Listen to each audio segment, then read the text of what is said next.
Right, so we've been looking at John chapter 9. پس به یوحنا باب 9 نگاه می‌کردیم هفته گذشته. And last time we looked at the early part of the chapter where Jesus Christ gave sight to a blind man. و هفته گذشته آخرین بار به قسمت آغازین باب وقتی که عیسی مسیح به اون مرد نابینا بینایی بخشید پرداختیم. And when people find out about that miracle that Jesus Christ performed, it creates a lot of discussion. و وقتی که مردم فهمیدند و دریافتند در مورد اون معجزه‌ای که عیسی مسیح به انجام رسوند، مباحث زیادی در اونجا در گرفت. And that discussion fills the rest of chapter 9. و این گفتگوها و مباحث باقی باب 9 رو تشکیل میده. And during the course of that discussion, the word know, as in knowledge, to know something, occurs many times. و در طول این گفتگوها و مباحثه ها واژه دانستن و دانش بارها به چشم میخوره. So the chapter asks us to think about what we know. پس این باب از ما میخواد که در مورد اون چه که میدونیم فکر کنیم. Now, in the introduction to the Gospel of John, John wrote something about Jesus Christ. در معرفی نامه انجیل یوحنا چیزی در مورد عیسی مسیح نوشت. John chapter 1 and verse 10, please, Salman. برگردیم به یوحنا باب 1 و آیه 10 رو با هم بخونیم. او در جهان بود و جهان به واسطه او پدید آمد، اما جهان او را نشناخت. So it's talking about the place of Jesus Christ in the people of God. پس این در مورد اون جایگاه عیسی مسیح در اون برنامه و هدف خدا صحبت میکنه. And that's what it means when it talks about the world. It means that the Jewish world, the Jewish people. که وقتی در مورد جهان صحبت میکنه در مورد مردمان یهود و دنیا و جهان یهودی صحبت میکنه. And it says that the world did not know Jesus Christ. و میگه که جهان ایشون رو نمیشناخت. So one of the things that we see as we go through the gospel is the inability of the Jews to recognize that Jesus Christ is the Son of God. و یکی از اون چیزهایی که بهش برمیخوریم در خوندن انجیل عدم توانایی یهودی ها در تشخیص پسر خدا بود. And this chapter 9 now, asks us to think about, do we recognize Jesus Christ as the Son of God? و این باب 9 از ما سوال میپرسه که آیا ما عیسی مسیح به عنوان پسر خدا رو میتونیم تشخیص بدیم؟ So when we come back to John chapter 9, first of all, we find out that the neighbors of the blind man are not sure whether he is the man that they think he is or not. اولین مسئله‌ای که در بازگشت به انجیل یوحنا باب 9 بهش برمیخوریم اینه که همسایگان اون مرد نابینا مطمئن نیستن که آیا عیسی مسیح رو میشناسن یا نه. John chapter 9 verses 8 and 9, please. یوحنا باب 9 آیه 8 و 9 رو با هم میخونیم. همسایگان و کسانی که پیشتر او را در حال گدایی دیده بودند پرسیدند مگر این همان نیست که مینشست و گدایی میکرد؟ بعضی گفتند همان است، دیگران گفتند شبیه اوست، اما او خود به تأکید میگفت من همانم. So people who knew the man were discussing whether he was the man who had been blind or whether he was somebody different. پس مردمانی که اون مرد رو میشناختند دارن با هم بحث میکنن که آیا این اون مرد نابینا بوده و یا شخص متفاوت و دیگری هست. But the man said, I am him. I am the man who was blind and now I can see. اما اون مرد میگه که من اون مرد نابینا هستم و الان میتونم ببینم. So they asked the question, well, how have your eyes been opened? پس اونها از سوالی پرسیدن که چطور چشمان تو باز شد. And he explains that a man called Jesus put clay on his eyes and after he had washed, he was able to see. و ایشون توضیح میده که مردی به نام عیسی گل روی چشمانش گذاشته و بعد از اینکه اون رو شسته بینایش رو باز یافته. And so because of the remarkable miracle that Jesus Christ had been performed, the man's neighbors also wanted to meet Jesus Christ. و به خاطر اون معجزه خیلی بزرگی که عیسی مسیح به انجام رسونده بود، اون مردم میخواستن که عیسی رو ببینن. So can you read verse 12, please, Salman? بریم آیه 12 رو بخونیم. از او پرسیدن او کجاست؟ پاسخ داد نمیدانم. So they said to the man, well, where is he? Where is Jesus? Where is the man who opened your eyes? پس اونها به اون مرد گفتن که عیسی کجاست؟ اون مردی که چشمان تو رو بیناس کرد کجاست؟ And he said, I don't know. I don't know. He didn't know where Jesus was.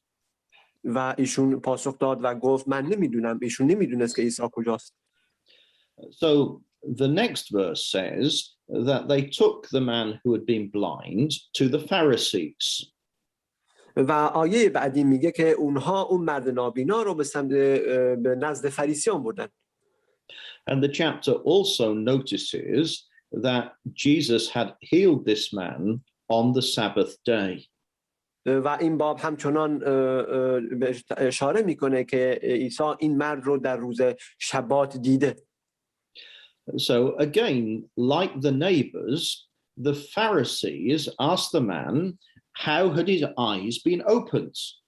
و دوباره مثل همسایگانش فریسیان از این مرد پرسیدن که چطور چشمانت بینا شد؟ And again, the man explains what Jesus Christ did. و دوباره اون مرد توضیح داد اون چه که عیسی مسیح به انجام رسوند. Now, you remember, if you joined the class last week, that we saw that the way in which Jesus healed the man was unusual. و اگه به یاد داشته باشید هفته گذشته گفتیم که اون شیوهی که عیسی مسیح اون مرد رو شفا داد غیر معمول بود. That Jesus Christ didn't have to put clay on the man's eyes to heal him, but he chose to do that in order to create a picture. که عیسی مسیح لزومی نداشت که گل رو بر روی چشمان اون مردی که میخواد شفاش بده رو بذاره، اما این کار رو انجام داد به خاطر اینکه یک تصویری بسازه. It reminded us of some places in the prophecy of Isaiah where God said he had covered the eyes of the Jews so they would not understand. و ما رو به یاد بعضی از پیشگویی ها در کتاب اشعیا مینداخت که خدا به ما یادآوری کرد که به ما یادآوری کرد که خدا چشمان یهودی ها رو بسته بود که اونها نتونن ببینن و حقیقت رو دریافت کنن. So the way in which the man had been healed was a message for the Jews. پس شیوهی که اون مرد شفا یافته بود یک پیغامی بود برای یهودی ها. Jesus was trying to show them what they were like because they could not see that Jesus Christ had been sent by God. عیسی مسیح تلاش میکرد که به اونها نشون بده که این به چه صورت هست، چرا که اونها نمیتونستن ببینن اون موضوعات و درک کنن چیزهایی که عیسی مسیح بیان میکرد. And through the example of the blind man, he was asking them to think more about who Jesus Christ was. و از طریق مثال این مرد نابینا ایشون از اونها میخواست که فکر کنن و به موضوع بپردازن که این مسئله به چه معناست. And you can see now that in the words that we've read, people are finding out about the miracle. و در اینجا میبینیم که در آیاتی که با هم دیگه خوندیم مردمان در مورد این معجزه با خبر شدن. But each time the man is also explaining how Jesus Christ performed the miracle using the clay. اما هر بار هم این مرد توضیح میده چطور عیسی مسیح این معجزه رو به انجام رسونده با استفاده از گل. So the message of that picture is being passed to many different people. پس پیغام این تصویرسازی به مردمان بسیاری انتقال داده شد. And it's gone to the neighbors and it's reached the Pharisees. که به همسایگان رسید و در ادامهش به فریسیان هم. Now in verse 16, if you can read verse 16, please, Brother Salman, then we get the Pharisees' reaction. و در آیه 16 که با هم دیگه میخونیم واکنش فریسیان رو میبینیم. پس بعضی فریسیان گفتند آن مرد از جانب خدا نیست زیرا شبات را نگاه نمی‌دارد. اما دیگران گفتند چگونه شخصی گناهکار میتواند چنین آیاتی پدیدار سازد و بین آنها اختلاف افتاد. So the Pharisees could not make up their mind about Jesus Christ. پس فریسیان نمیتونستن ذهنشون رو در مورد عیسی مسیح به اصطلاح نگه دارن و قوی بسازن. Some of them said because Jesus had performed the miracle on the Sabbath day and they believed that was working, which you should not do, that he could not be a godly man. بعضی از اونها گفتن که به خاطر اینکه عیسی مسیح یک معجزه‌ای در روز شبات به انجام رسونده و ایشون نبایستی در روز شبات کاری انجام میداد، ایشون مرد خدا نیست. Others said, well, he must be a godly man because how else could he do miracles as powerful as this? و بقیه میگن که گفتن که ایشون بایستی مردی از جانب خدا باشه، چطور میتونه یک آدم گناهکار چنین معجزه‌ای به انجام برسونه. So they argued about who Jesus Christ was. پس اونها در مورد اینکه عیسی مسیح چه کسی بود داشتن جر و بحث میکردن. But because they couldn't agree, they decided to ask the blind man what he thought. و به خاطر اینکه اونها نمیتونستن به توافق برسن تصمیم گرفتن که از مرد نابینا بپرسن که اون چه فکری میکنه. Can you read verse 17, please? بریم آیه 17 رو با هم بخونیم. پس دیگر بار از آن کور پرسیدند تو خود درباره او چه میگویی؟ زیرا او چشمان تو را گشود. پاسخ داد پیامبری است. So the blind man has thought about what Jesus Christ had done.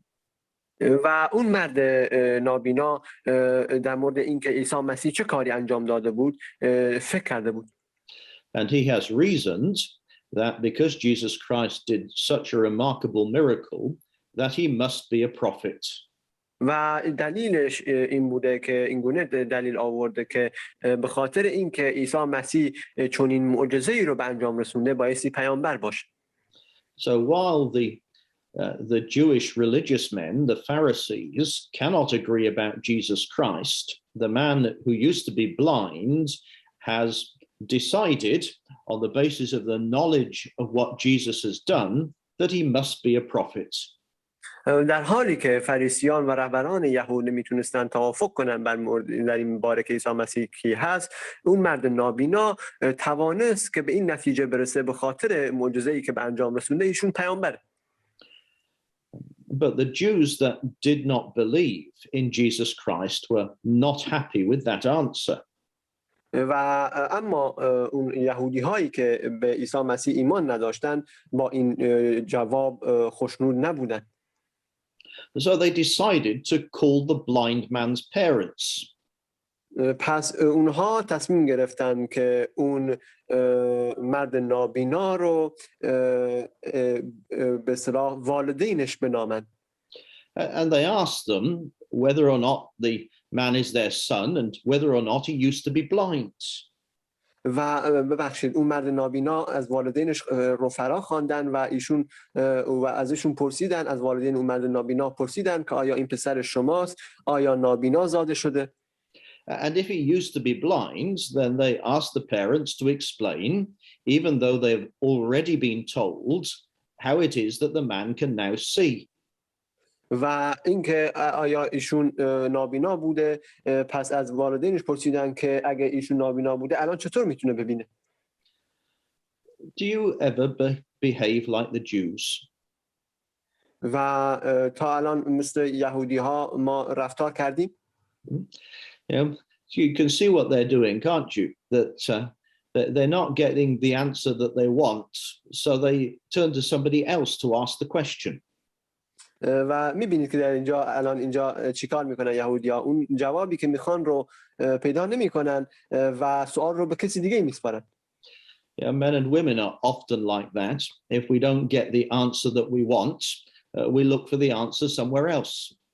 و ما آدما همیشه مثل این هستیم. اگه اون جوابی که بهش تمایل داریم رو پیدا نکنیم، معمولاً جواب رو یه جای دیگه، سوال رو به یه جای دیگه میفرستیم. Sometimes there's something that we want to do, but we know that the Bible tells us we should not do that thing. بعضی مواقع چیزهایی هستن که ما میخوایم انجام بدیم، اما میدونیم که کتاب مقدس به ما میگه که نبایستی اون کارها رو انجام بدیم. And instead of accepting the answer because it's not the answer that we want, we try and ask the question a different way or of somebody else. و به جای پذیرفتن اون پاسخ به خاطر اینکه اون پاسخ اون چیزی نیست که ما میخوایم، اون پاسخ رو قبول نمی کنیم و سوال رو به فرد دیگری میسپاریم. We keep asking the question until we find the answer that we want to hear, which is perhaps not the real answer. و این سوال رو انقدر میپرسیم که اون جوابی رو که خودمون میخوایم بشنویم رو پیدا کنیم و بشنویم و احتمالا اون جواب اون چیزی نیست که واقعی باشه. The Pharisees here are like that. They don't get the answer that they want, so they keep asking other people in the hope that they will get an answer that is more acceptable to them.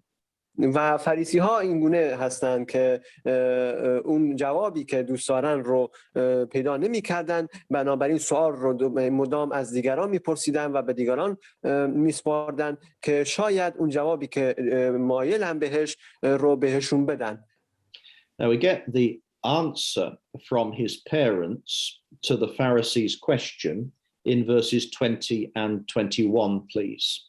و در آیه 20 و 21 پاسخ سوال اونها رو از والدین اون مرد میبینیم. پاسخ دادند: میدانیم که پسر ماست و نیز میدانیم که نابینا به دنیا آمده است، اما این را که چگونه بینا شده و یا چه کسی چشمان او را گشوده است ما نمیدانیم. از خودش بپرسید، او بالغ است و خود درباره خویشتن سخن خواهد گفت. So notice that the parents talk about the things that they know and the things that they don't know. و توجه کنیم که در اینجا والدین در مورد چیزهایی که اونها میدونن و در مورد چیزهایی که نمیدونن صحبت میکنن. They know that the man is their son. They know that the man was born blind. اونها میدونن که این مرد پسر اونهاست. اونها میدونن که ایشون نابینا زاده شده. But they don't know how his eyes were opened, and they don't know who did it. و اما نمیدونن که چطور چشمانش باز شده و نمیدونن که چه کسی این کار رو انجام داده. And so the chapter is presenting us with things people know and things people don't know. پس این باب ما رو این گونه برای ما بیان میکنه با چیزهایی که مردمان دیگران میدونن و با چیزهایی که نمیدونن. And the parents said to the Pharisees, the man is an adult, ask him yourself. و والدین به فریسیان میگن که این مرد فرد بالغه، از خودش بپرسید. And the chapter says that they did that because they were afraid. و این باب بهمون میگه که این کار رو انجام دادن چرا که میترسیدن. That if anybody believed on Jesus Christ, then the Jewish leaders had decided that they would not be allowed to go to the synagogue. و اگه کسی به عیسی مسیح ایمان می داشت، یهودی ها تصمیم می گرفتن که اونها قادر نیستن به اون محل عبادی برن.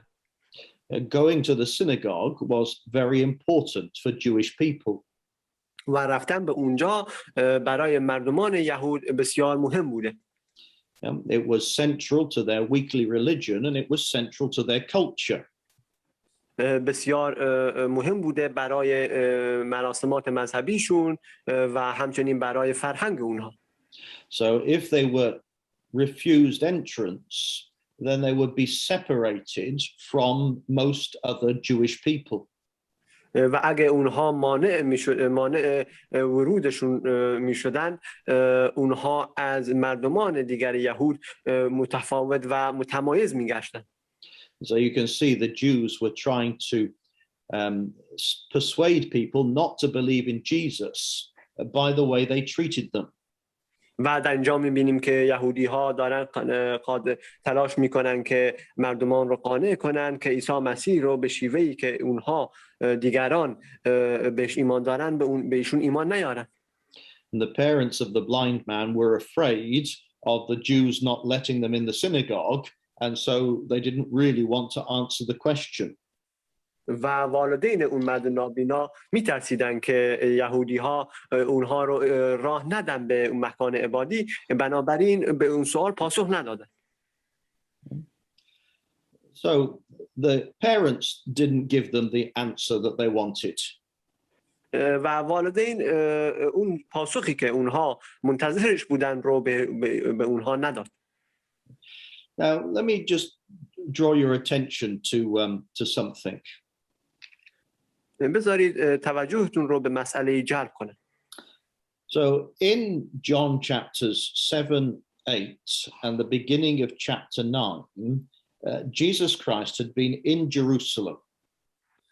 در یوحنا باب 7 و 8 و ابتدای باب 9 عیسی مسیح در اورشلیم بود. And we know that it was the time of the Feast of Tabernacles, which is in the 7th month of the year.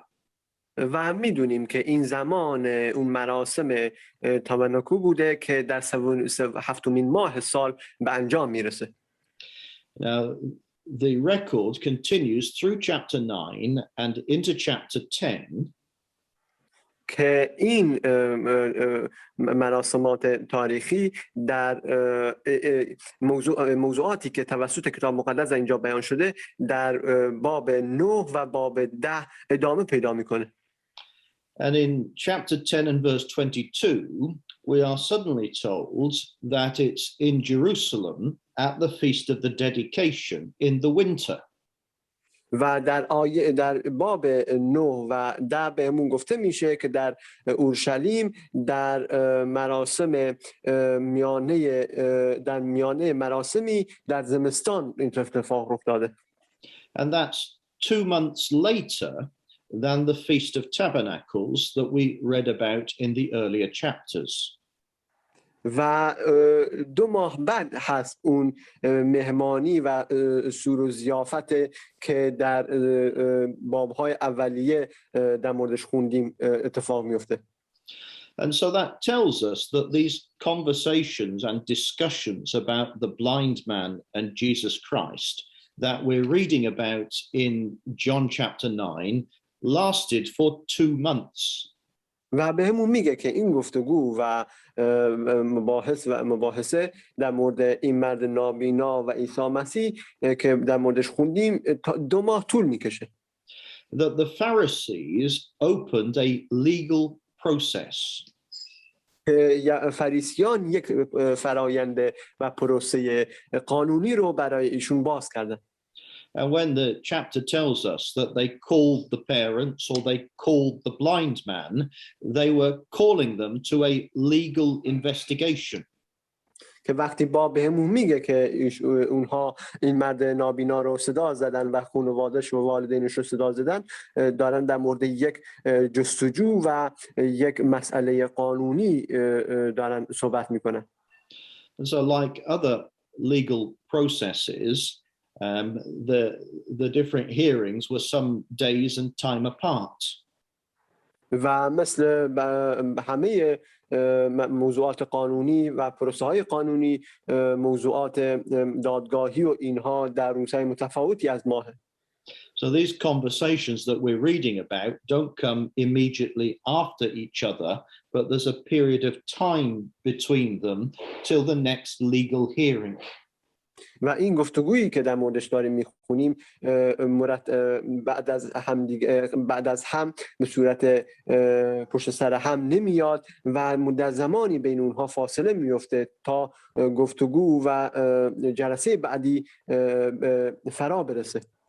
So because the Jews didn't get the answer that they wanted from the parents, they called the blind man a second time to the next legal hearing.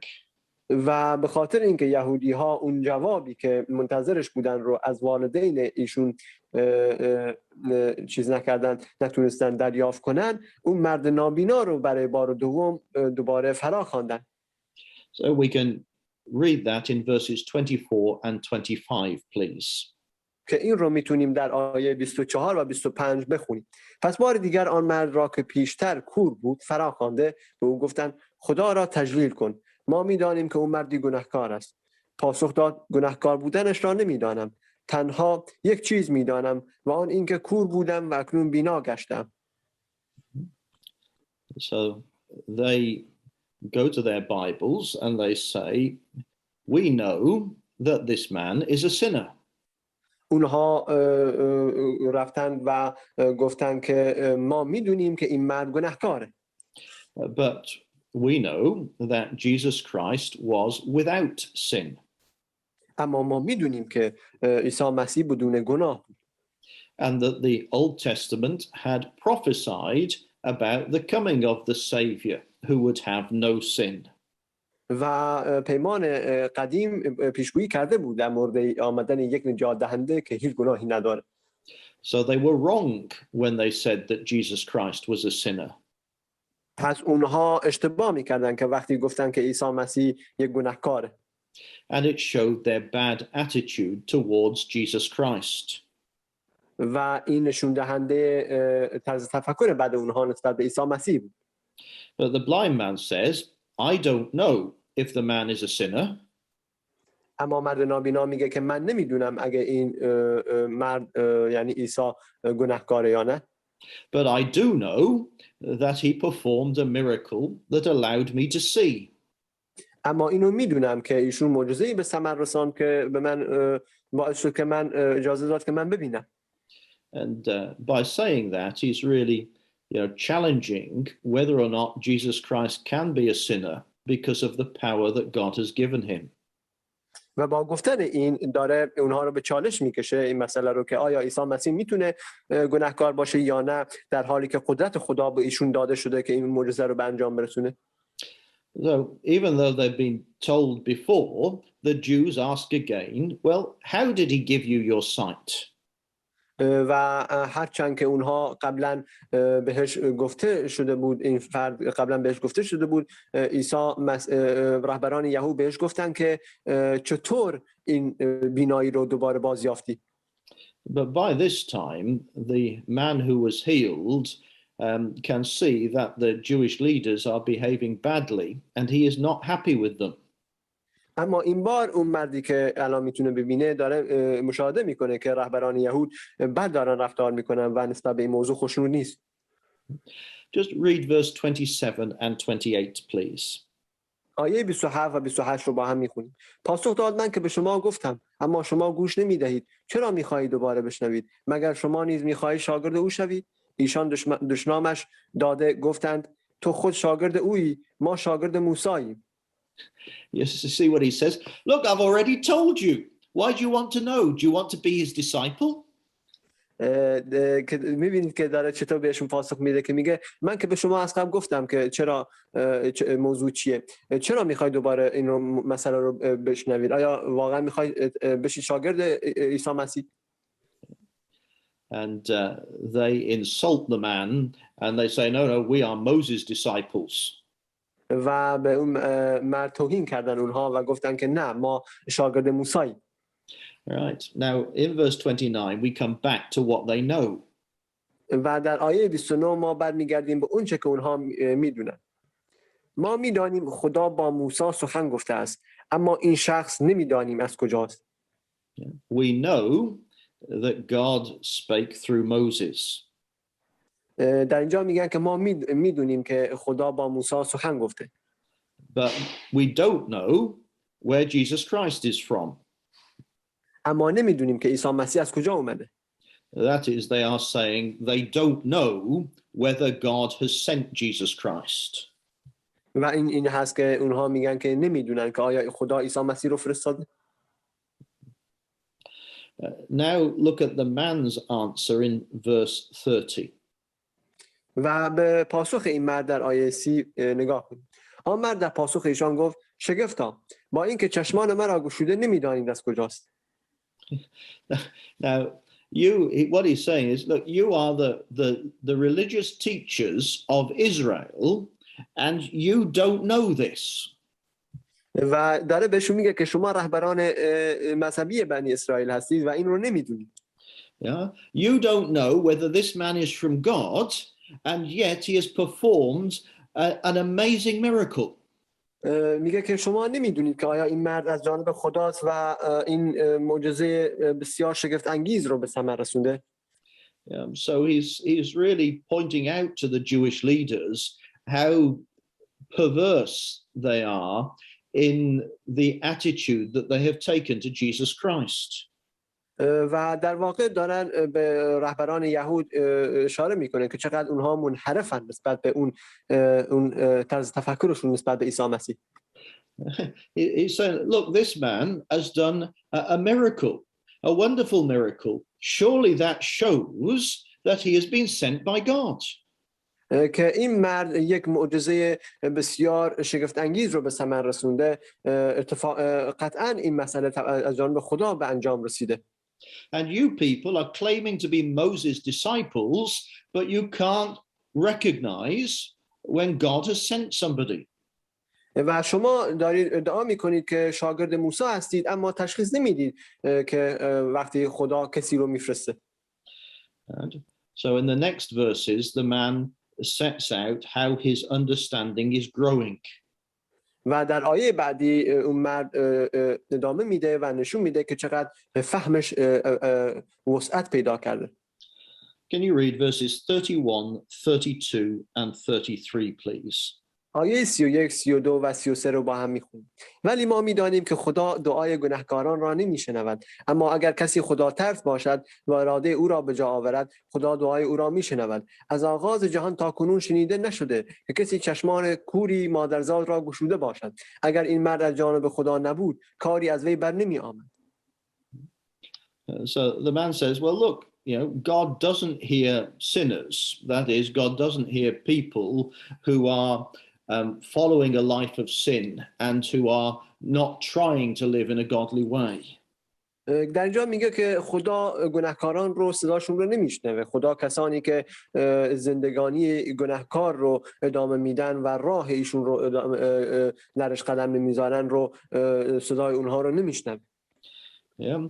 And nobody has ever recorded a case of a man giving sight to somebody who was born blind.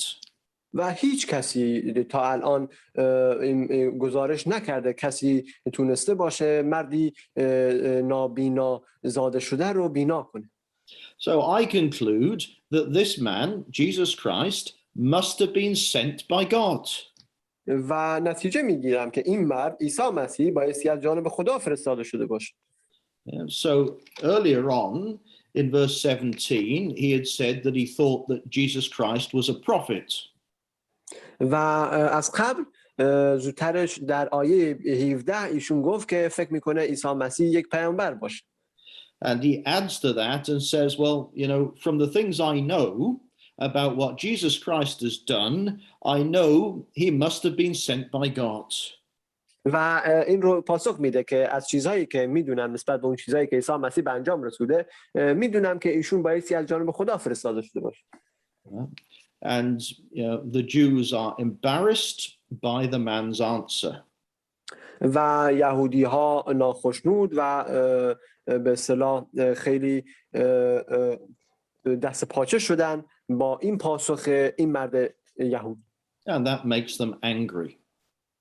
و اونها رو عصبانی کرد این موضوع. So verse 34 please. که آیه 34 رو با هم دیگه میخونیم در ادامه. ایشان در پاسخ او گفتند تو سراپا در گناه زاده شده ای، حال به ما هم درس میدهی؟ پس او را اخراج کردند. So remember, right at the beginning of the chapter, when Jesus' disciples saw the man who had been born blind, they wondered whether or not he had sinned or whether his parents had sinned. به یاد بیاریم که در ابتدای باب وقتی که رهبران یهود دیدن که این مرد نابینا بینا شده، اونها این مسئله رو دنبال کردن که آیا ایشون گناهکار بوده و یا والدینش گناهکار بودن یا نه. Because they had that mistaken idea that if somebody was suffering from an illness, then it was a response to sin. چرا که این ایده غلط رو داشتن که اگه فردی نسبت به بیماری رنج بکشه این موضوع یک واکنش هست، یک نتیجه نسبت به یک گناه هست که به انجام رسونده. So they were confused by somebody who was born with an illness or disability because that person hadn't had opportunity to sin. و بنابراین اونها گیج شده بودن نسبت به این موضوع که فردی این مسئله ناتوانایی رو زاده شده باشه در حالی که هیچ فرصتی برای گناه کردن نداشته تو زندگیش. They didn't understand that, like the fact that we are mortal, many of the diseases that arise in our mortal bodies are not a result of some bad thing that we have done, but are just an unfortunate consequence of our mortality. و این رو نفهمیده بودن که آیا اگه ما حتی گناهکار باشیم یا گناهکار نباشیم بعضی از مسائلی که در جسم ما در بدن ما به انجام میرسه و به وجود میاد ناشئی و نشأت گرفته از این مسئله فناپذیری ماست، نه موضوع گناه و اینها. So they go back to their Jewish thinking and say, well, this man was born blind, so he must be a sinner. So, we're not going to listen to him. و دارن برمیگردن به این مرد یهودی که این مرد نابینا زاده شده پس بایستی قطعا گناهکار باشه، پس بهش گوش نمیدیم. And when the verse says that they cast the man out, what it means is that they stopped him from going to the synagogue. They barred him from the synagogue. و وقتی که در این آیه میگه که ایشون رو اخراج کردن به این معناست که ایشون رو مانع شدن که وارد اون محیط مذهبی بشه و اون مسائل رو انجام بده. They punished the man for his loyalty to Jesus in the way that the man's parents had been afraid of being punished. و این مرد رو مجازات کردن به خاطر اون وفاداریش به عیسی مسیح و هرچند که والدینش از این میترسیدن که اونها مجازات بشن به خاطر این موضوع. So the man had been separated from a full company of other people through his life because of his blindness. و اون مرد جدا شده بود از کلیت رفت آمد با معاشرت با مردمان دیگه به خاطر عیسی مسیح. And soon after he was healed, then the Jews separated him from the company of others again by refusing to let him go to the synagogue because he showed loyalty to Jesus Christ. و بعد از اینکه ایشون شفا پیدا کرد رهبران یهود مانع شدن که وارد مراسمات مذهبی و معابد اونها بشه به خاطر ارتباطش با عیسی مسیح. Now, there's a prophecy in Isaiah chapter 66 about the return of Jesus Christ. یک پیشگویی در اشعیا باب 66 وجود داره در مورد بازگشت عیسی مسیح. It's Isaiah 66 and verse 5. که اشعیا باب 66 آیه 5 هست که با هم میخونیم. ای شما که از کلام خداوند میلرزید، کلام او را بشنوید.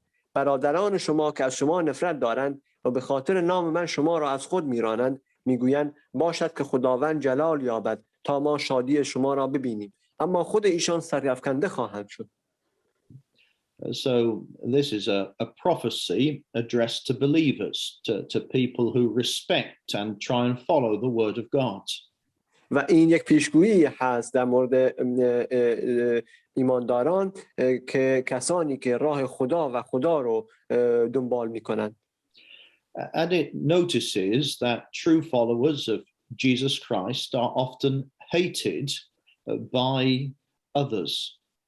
و در اینجا بیان میکنه که پیروان واقعی عیسی مسیح معمولاً مورد نفرت واقع میشن توسط دیگران. Because the believers show loyalty to Jesus Christ in a way that is not popular with many people. چرا که ایمانداران اون وفاداری رو به عیسی مسیح نشون میدن به شیوهی که نسبت از نظر دیگران مورد از نظر دیگران مناسب نیست و محبوب نیست. And sometimes believers are cast out and excluded because of their loyalty to Jesus Christ. و بعضی مواقع ایمانداران اخراج میشن و بیرون انداخته میشن به خاطر وفاداریشون نسبت به عیسی مسیح. And that has been the experience of many of us. و این تجربه بسیاری از ما بوده. But the prophet says that we should be comforted because although sometimes the people who are unpleasant to us say that let God be glorified and they think that they are doing God's work. اما پیامبر در اینجا میگه که ما بایستی خوشنود باشیم که هرچند که بعضی مواقع ما به اصطلاح مصلوب میشیم یا به اصطلاح بلاهایی سرمون میاد به خاطر دنبال کردن راه خدا. But when Jesus Christ appears, then that will be to give us joy that the true believers will be accepted by Jesus Christ and will be very happy.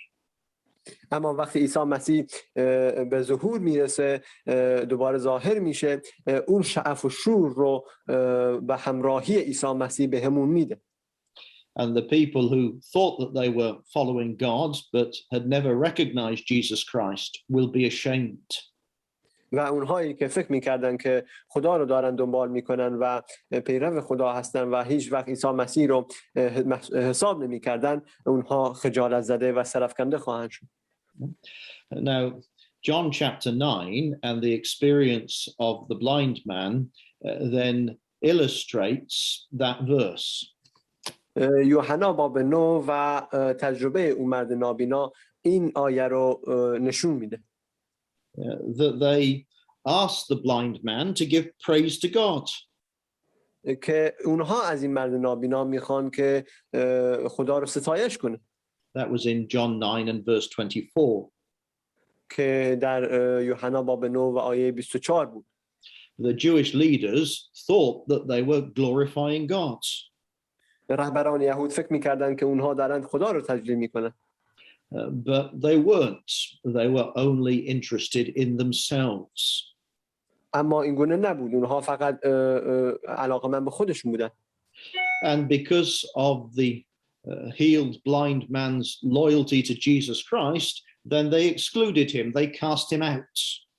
و به خاطر اون مرد نابینای شفا داده شده توسط عیسی مسیح ایشون رو اخراج کردن.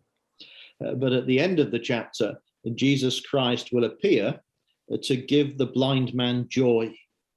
اما در پایان این باب عیسی مسیح ظاهر میشه که اون مرد نابینا بهش شور و شعف بده. And he will be happy because of his relationship with Jesus Christ, even though the Jewish leaders have rejected him. و ایشون خوشحال خواهد شد به خاطر ارتباطش با عیسی مسیح هرچند که رهبران یهود ایشون رو اخراج کردن. John chapter 9 and verse 35. یوحنا باب 9 آیه 35 رو با هم میخونیم. چون عیسی شنید که آن مرد را اخراج کردند او را یافت و از وی پرسید آیا به پسر انسان ایمان داری؟ So Jesus Christ heard that the man had been excluded from the synagogue by the Jews. و عیسی مسیح شنیده بود که این مرد از اون مراسمات مذهبی به توسط یهودی ها اخراج شده. So he made a journey to Jerusalem in order to find the man. پس سفری به اورشلیم کرد تا این مرد رو پیدا کنه. And when he found him, he asked him, did he believe on the Son of God? و وقتی که ایشون رو پیدا کرد از ایشون پرسید که آیا به پسر خدا ایمان داره؟ Can you now read verses 36 and 37? آیه 36 و 37 رو ادامه میدیم میخونیم. پاسخ داد سرورم بگو کیست تا به او ایمان آورم. عیسی به وی گفت تو او را دیده ای همان است که اکنون با تو سخن میگوید. So the man said, well, who is he? And Jesus Christ said, I am the Son of God. پس ایشون این مرد گفت که اون پسر انسان کیه و عیسی مسیح جواب داد که پسر انسان منم. In fact, Jesus Christ said, well, you have seen the Son of God. در واقع عیسی مسیح بهش اینگونه پاسخ داد که خب تو پسر انسان رو دیدی. And the blind man had had his eyes opened by the miracle that Jesus Christ had performed. اون مرد نابینا چشمانش توسط معجزه‌ای که عیسی مسیح به انجام رساند بینا شد. And that led him to believe in Jesus Christ. و این باعث شد که به عیسی مسیح ایمان بیاره. And now he was able with his opened eyes to see Jesus Christ. و الان با چشمان بینای خودش قادر بود که عیسی مسیح رو ببینه. And Jesus Christ said, and you have talked with the Son of God. و عیسی مسیح بهش گفت که تو با پسر انسان سخن گفتی. And remember, Jesus Christ had taken water from his mouth in order to make the clay to perform the miracle. به یاد بیاریم که عیسی مسیح از آب دهانش برای ایجاد گلی که این معجزه رو به انجام برسونه استفاده کرد. That something that had come from the mouth of Jesus Christ was important to open the man's eyes. که اون چیزی که از دهان عیسی مسیح بیرون اومده بود مهم بود برای شفا دادن چشمان این مرد. And the main thing that comes out of the mouth of Jesus Christ is his teaching. و اون مسئله اساسی که از زبان و دهان عیسی مسیح جاری میشه تعالیم ایشون هست. And by the teaching of Jesus Christ contained in the Bible, و با تعالیم عیسی مسیح که در کتاب مقدس وجود داره then we have been able to see Jesus Christ. ما قادر شدیم که عیسی مسیح رو ببینیم. That is, we have been able to understand and to recognize that he is the Son of God. و قادر شدیم که ببینیم و تشخیص بدیم که ایشون پسر خدا هست. And the blind man said, when Jesus said that he was the Son of God, Lord, I believe. و اون مرد نابینا گفت که وقتی عیسی مسیح میگه که ایشون پسر خدا هست، اون مرد نابینا گفت که سرورم من ایمان دارم. And Jesus Christ had appeared to the joy of the blind man. و عیسی مسیح نسبت به اون شور و شعف اون مرد نابینا ظاهر شد. And we know that Jesus Christ will soon return to the earth. و ما میدونیم که عیسی مسیح به زودی به زمین باز خواهد گشت. And that prophecy of Isaiah 66 will be fully fulfilled. و اون پیشگویی اشعیا باب 66 به کمال محقق خواهد شد. That people like us who have understood the true gospel and come to know Jesus Christ through the word of God, we are looking forward to the time when Jesus Christ returns to the earth. پس ما منتظر زمانی خواهیم بود که عیسی مسیح به زمین باز میگرده. And the time when the prophecy of Isaiah will be fulfilled. و زمانی که اون پیشگویی عیسی مسیح پیشگویی اشعیا تحقق پیدا میکنه. When people who are believers like us, who have sometimes been mistreated by others because of our loyalty to Jesus Christ, که زمانی که مردمانی که مانند ما به خاطر وفاداریشون به عیسی مسیح گاهن به صورت نادرستی باشون رفتار شده، will be joyful and happy in his presence. دارای شور و شعف و خوشحالی خواهند بود در حضور عیسی مسیح. Now, Jesus Christ draws a lesson in John chapter 9 and verse 39. خب عیسی مسیح در یوحنا باب 9 و آیه 39 بهمون درسی رو میده. Could you read that verse, please? میریم که این آیه رو با هم دیگه بخونیم. یوحنا باب 9 آیه 39. عیسی گفت من برای داوری به این جهان آمدم تا کوران بینا و بینایان کور شوند.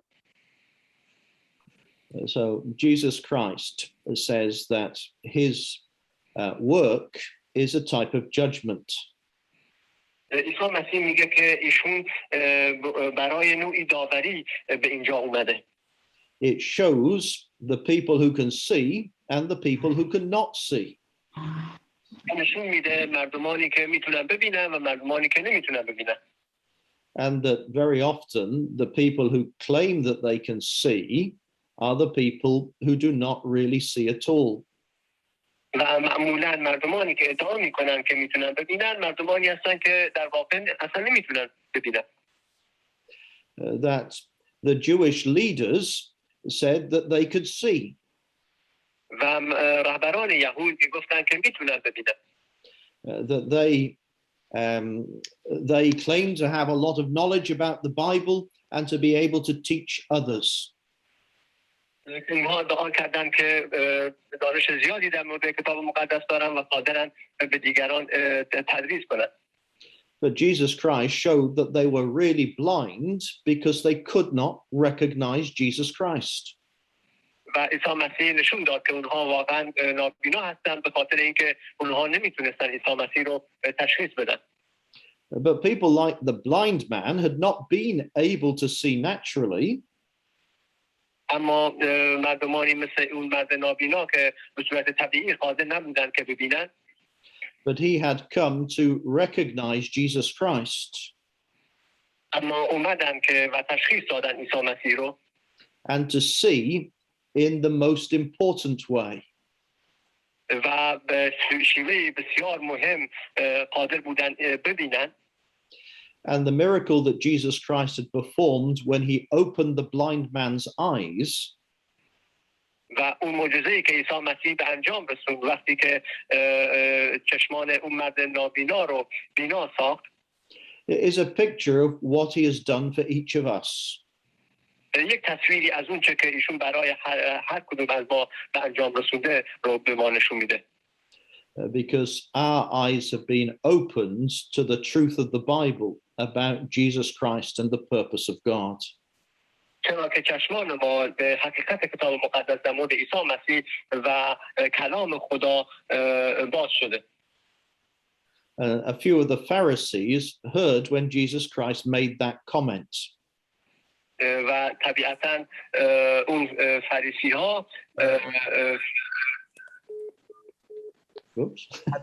فریسی ها شنیدن وقتی که نظر عیسی مسیح رو در مورد نظر عیسی مسیح رو شنیدن و اون رو درک کرد اون رو قادر بودن درک کنن. And they asked him the question, well, are we blind?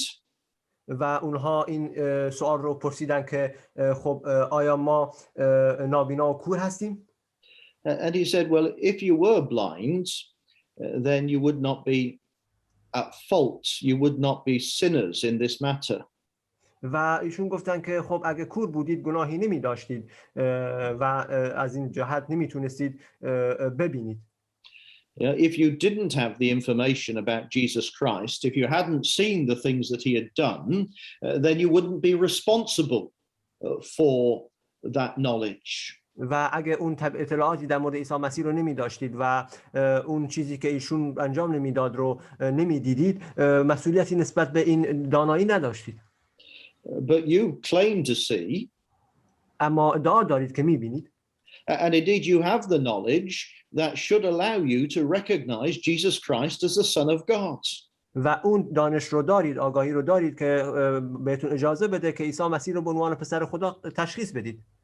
And therefore your sin remains. و بنابراین اون گناهان شما باقی میمونن. So the last few verses of the chapter are a restatement of the Bible principle that knowledge brings responsibility. و آخرین آیات این باب بیان کننده این اصولی از کتاب مقدس است که دانش مسئولیت رو با خودش میاره. That people who have a knowledge of the true gospel are responsible to do something with that knowledge. و کسانی که اون دانشی از حقیقت کتاب مقدس و انجیل رو دارن مسئولیت دارن نسبت به اون دانش. And it's why the knowledge that we have determines if we will be called to judgment at the return of Jesus Christ. و این به این خاطر هست که اون دانشی که ما داریم تشخیص میده که آیا ما به روز قضاوت عیسی مسیح فراخوانده میشیم یا نه. People like the Pharisee should have been able to see that Jesus Christ was the Son of God. و مردمانی مثل فریسیان قادر نبودند که ببینن که عیسی مسیح پسر خدا هست. They were responsible for the knowledge that they had. و اونها مسئول بودن به خاطر اون دانشی که داشتن. But they were so proud and so interested in maintaining their influence in society that they refused to accept the information that they received. و اونها بسیار متکبر بودن و مغرور بودن و علاقمند به موضوعاتی که جامعه تاثیرگذاری جامعه داشتن که اون مسئله و دانشی که نسبت به عیسی مسیح رو داشتن رو انکار میکردن. But those who are privileged to receive the gospel and to respond in faith to Jesus Christ, then they will be accepted at the judgment of Jesus Christ. و اونهایی که افتخار بیشتری داشتن برای دریافت انجیل و پاسخ دادن به عیسی مسیح در روز قضاوت عیسی مسیح اونها مسئول خواهند بود. And by the grace of God, then we have had that opportunity and that blessing. و در اونجا حضور خواهند داشت و با لطف خدا ما اون فرصت و اون جایگاه رو خواهیم داشت. So I think we'll leave it there for this week. فکر می‌کنم در اینجا برای این هفته به انتها می‌رسیم. Sorry for the disconnecting, brother. Not at all, Salman. Thank you very much for all your help. You're welcome. Thank you too. Now, are there any questions or any items that anybody wants to say? آیا سوالی هست و یا مسئله‌ای که هر کسی از دوستان برادران و خواهران میخوان بیان کنن بفرمایید. برادر سلمان، من یه نظر خودم رو میگم، البته نظر خودمه. این باب 9 به ما این درس رو میده که هم توی اون زمان مردم و توی همین زمانی که هستیم مردم اگر از این درس بگیرن که به قولن اونایی که چشمشون کوره و گوششون هنوز کلامو نشنیده و خدا رو باور ندارن و ایمان ندارن، یعنی در واقع این شفای این کور این درس رو داده که مردم ایمان بیارن و خدا رو باور داشته باشن و به معجزه خدا ایمان داشته باشن. این درس رو میده به ماها، فرق نمیکنه چه اون زمان چه این زمان، اینا همش درسه برای ما که ایمان بیاریم به خدا، که خدا فراتر از اون چیزیه که ما میبینیم. Sister Fariba is referring to the chapter 9 of John Gospel, the whole chapter, that there is a lesson for us, for the people in that time, and also for the people here in our age, that we should believe God, and we should believe that God is unlimited, a God that is beyond our imagination, that we should believe that and this is the lesson for us, that everything is possible for God, that a blind man can be able to see, and this is what is the miracle, and we have to believe that. Yes, that's very true. بله، این کاملا درسته خواهر فریبا. And we could also say that in some senses it's a miracle that people like us have been able to find and to see the truth of salvation in God's word. And that's a miracle that God has performed in our lives using his word, the Bible. و همینطور میتونیم این رو بگیم که آدمای مثل ما قادر بودن این معجزه‌ای هست که آدمای مثل ما قادر بودن که اون حقیقت انجیل رو ببینن و این چیزی هست که خدا در زندگانی ما این معجزه رو به انجام رسونده. کتاب به نظر من کتاب یوحنا خیلی عمیقه، خیلی نکات پیچیده درونش هست که واقعا نیاز به خیلی تفکر داره تا اونو بتونه آدم درک بکنه. درسته برادر سلمان؟ Sister Fariba asking a question that in my idea the Gospel of John is very deep it contains lots of deep insights that it demands a lot of thinking and understanding that one can recognize the whole message, the point. Am I right? Yes, that's. I think that's true. Certainly, a lot of people say that, and I think actually that's true for all the Gospels. That they all demand a lot of thinking about, and if we consider them carefully, then they can give us a lot of very deep insights. و بله این کاملا درسته و فکر میکنم این برای کلیه انجیل ها این گونه هست که نیاز تفکر زیادی رو لازم داره و اگه به زمان براش اختصاص بدیم و در موردش به اصطلاح تفکر کنیم مسائل عمیقی رو برای ما آشکار میسازه.